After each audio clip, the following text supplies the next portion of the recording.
Okay, hello, hi, this is Rani Ahmed with you, and this is lesson 27 on how to program using Haskell programming language.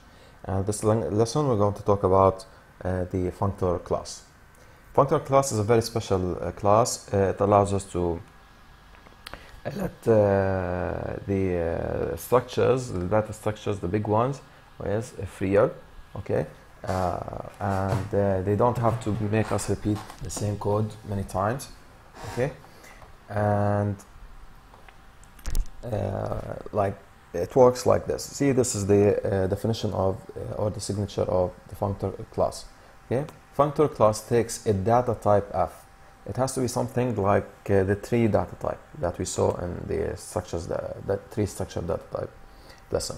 So it takes a function, okay, of one parameter to give me another value, okay, and the functor, the fmap itself, okay, after it takes this function that's here, it takes the data type f, okay, for example, here we're talking about tree, so it goes to here as tree, so it goes here as this second parameter to the fmap, so you can say the fa here is the tree here, okay, and it should give me later another value of type tree, if you want to say, okay, because this is a parameterized data type. It's like a template type. Okay, let's move on. So fmap is just a kind of generalization of mapping, okay, the map that we had in our earlier lessons. Okay, now so this is how I redefine my tree while using the functor map, okay. Now those are examples of using the fmap, okay. So by the way, the fmap and the map, we got the map is a special case of the fmap, okay. So that's why you can just simply multiply using fmap just to get the double of a list. Okay, now because we're talking about the multiplication of here with data type of just is a data type that belongs to the data type maybe. It's a constructor belonging to the data type maybe, because it can be just something or nothing, okay. So it gives me just 2 as an output. Cool. Now, here I'm talking also if I have a list of maybes, okay. And the data type maybe is this one named like this. I think you remember from a previous lesson where we were talking about the maybe the data type. So this is the list all multiplied. When you got nothing, okay, it should give you nothing. You don't multiply the value beside the just, okay. Here I'm using the fmap to multiply the whole tree, okay, by 2, okay. So this is the output in the comment written to us, okay. I don't want to go a lot into the GSCIs, just to make the video smaller as possible, okay. Now here if I want to talk about the normal mapping, see the difference between the normal mapping, okay, and the fmap, okay. So here if I'm using the mapping to subtract by 1, okay, to give me this result. See, I'm putting here a function of integer to give me an integer with a list of integers as an input to the map to give me an integer, while here it's the very same signature. See, now let's go, if I go further with, for example, using maybe, see, I'm putting here what an int and a function to work on integers to give me an integer, okay, but I'm adding to the mapping data type called maybe, like we have done with the tree before, okay. Similar to this is a tree. Cool. Now Also, if we look here, I have to, or I want to add 7 to a maybe of an integer. Okay, so just then, so it will add the 7 to the 10 here to get me 17. However, with nothing, it will give me a nothing. Okay, not 0, it will give me nothing because it's a maybe. Now, see also the difference between measuring the length of a list. So usually you would use the function length to give the length of this list, and it should give you the number 5. Please forget about those quotations, but I just added them for emphasis purposes. Okay. So this is the normal signature of the length. You have a list of anything, okay, to give you an integer. But here's how I'm using it with a maybe. So length of nothing will give me nothing, okay.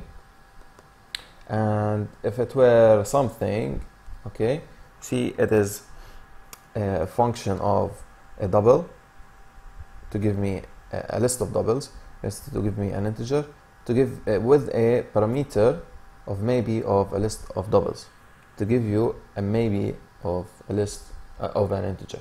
So this way I'm getting a parameterized data type using the fmap. Okay.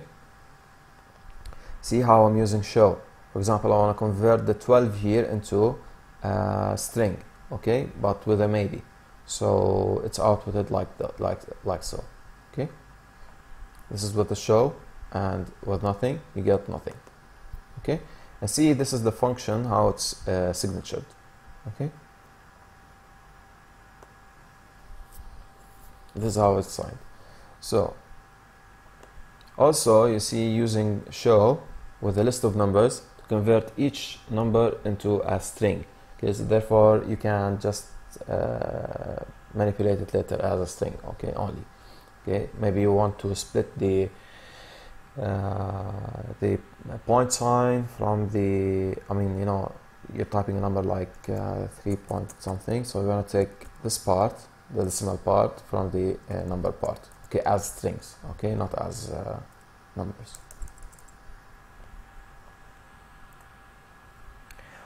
Okay, this is also here below, like I'm dealing with a data type either, which means either this or that. So this will be on the left and that will be on the right. Okay, and if I want to multiply with the one on the left and it has a string, okay, it will return it as it is, but if it's a number it will multiply it, so it will look where this function would work, okay, and it will map it, and it should give you again a parameterized data type, okay, a right or left. Cool. Okay, now similarly in the opposite way, okay, I wanna deal with the strings instead of the numbers. Okay, so I'm here adding the word cool, okay, to the left for, should give you, so it should give you left for, because an integer doesn't match a string. So if you want to make it match a string or map to a string, so this is where it maps, and this is the result here. Okay, right, fmap edits values. Cool. Okay, here if I want to do my own IO, so the normal way, if you want to do your own normal IO, you would have used you know, print something to the screen, asking the user to say something on the screen, type something on the screen, so it will give you a chance to type using the get line, and you put the data and you digest it using this variable, what they said, and then you print it. Now there is another way which is faster to type without this temporary variable, so you can use this way here.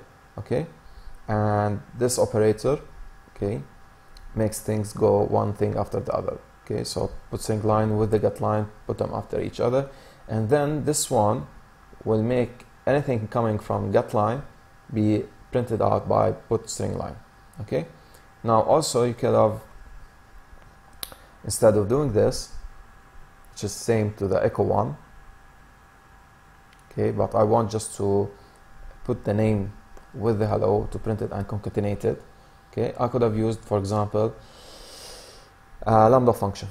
Okay, so things coming from get line will be passed to name, and name will be putting it with a put string line. Okay, this is a nice trick, but you could have used, if you want to read the data and join it with the word hello to get hello some name, like for example hello Rani. So get line will be joined with the hello, okay, and we'll get hello Rani. Of course this has to be a capital letter, okay, but this will be a function that will not print things. Okay, it just directly joins hello with the word Rani, and then you can use it into another variable. Okay, so I can use it somewhere else, not like what you do here. Okay, so that's all, guys.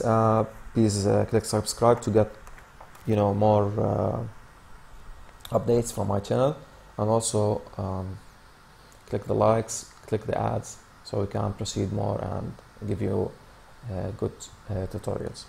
Thanks.